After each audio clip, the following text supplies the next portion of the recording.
ఆ దేశంలో వేల మంది ఏమనుకున్నారు తెలుసా? చార్లీని చంపిన వాడు బ్రతకూడదు. ఆ బాధతో పొట్టన పెట్టుకున్నాడే 31 సంవత్సరాల యవనస్తుని. అరే చిన్న బిడ్డ, తండ్రి ముఖం ఎలా ఉంటుందో తెలియదు ఈ బిడ్డకి. ఆ చిన్న బిడ్డలు ఇద్దరు ఉన్నప్పుడు ఆ తండ్రిని ప్రపంచం అంతా గగ్గోలు పెట్టి ఏడ్చింది. గత శనివారం మెమోరియల్ సర్వీస్ జరిగింది. ఆ మెమోరియల్ సర్వీస్లో చార్లీ గారి భార్య నిలవబడి ఏమందో తెలుసా? నా భర్తను చంపిన ఆ యవనస్తుని మనస్ఫూర్తిగా నేను క్షమిస్తూ ఉన్నాను. ఎందుకో తెలుసా? 2000 సంవత్సరాల క్రితం కపాలమని అర్థమిచ్చే గొల్గతా పర్వతం మీద నా యేసుక్రీస్తు వారు మాట్లాడిన మాట, తండ్రి వీరేమి చేయుచున్నారో వీరెరుగరు గనుక వీరిని క్షమించండి నా ప్రభు అన్నారు. కీడుకు ప్రతి కీడు చేయకు, దోషణకు ప్రతి దోషణ చేయకు. మీరు నిలవబడి ప్రార్థించున్నప్పుడల్లా మీ శత్రువుల కొరకు ప్రార్థించండి.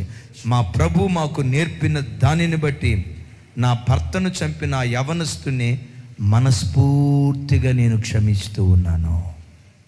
ప్రపంచంలో ఎవరైనా ఈ మాట అనగలరంటే క్రైస్తవ జాతి ఒక్కటే ఈ మాట అనగలదు. క్షమాపణ అనే మాట, ప్రేమ అనే మాట ప్రపంచంలో క్రైస్తవ జాతి నోట నుంచి తప్ప మరి ఏ జాతిలో నుంచి ఈ మాట రాదు. అమ్మా, కొన్నిసార్లు నీ భర్తే నీకు ముళ్ళ చెట్టు వంటి వాడు అవుతాడు. మీ అత్తే నీకు ఒక ముళ్ళ చెట్టు అవుతుంది. నీ కోడలే నీకు ఒక ముళ్ళ చెట్టు అవుతుంది.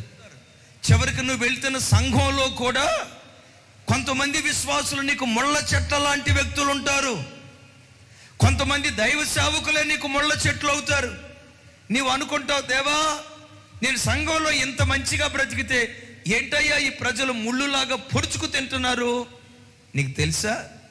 నీవే కాదు, భక్తిగా బ్రతికే ప్రతి క్రైస్తవుడు ముళ్ళ చెట్ల మధ్యలో బ్రతుకుతున్నాడు. ముళ్ళు నైజం ఏంటంటే గుచ్చటం దాని నైజం. మరి పువ్వు నైజం ఏంటి? గుచ్చిన ముళ్ళుకి సువాసన ఇస్తుంది, గుచ్చిన వాడికి పరిమళ వాసన ఇస్తుంది. నీ అత్తే నిన్ను గొచ్చొచ్చు, నీ భర్తే నిన్ను గొచ్చొచ్చు, నీ భార్యే నిన్ను గొచ్చొచ్చు, నీ కన్న తల్లిదండ్రులే నిన్ను గొచ్చొచ్చు, కడుపున పుట్టిన పిల్లలే నిన్ను గొచ్చొచ్చు. నీ ద్వారా మేలు పొందుకొని నీకు గోతులు తవ్వటానికి ఆ వ్యక్తి బయలుదేరి నీ స్నేహితుడే నిన్ను గుచ్చేవాడిగా ఉండి ఉండొచ్చు. గొచ్చటం వాడి నైజం, గుచ్చిన వాడికి పరిమళ వాసన వెదజల్లటం ఒక క్రైస్తవుడి నైజమై ఉండును గాక.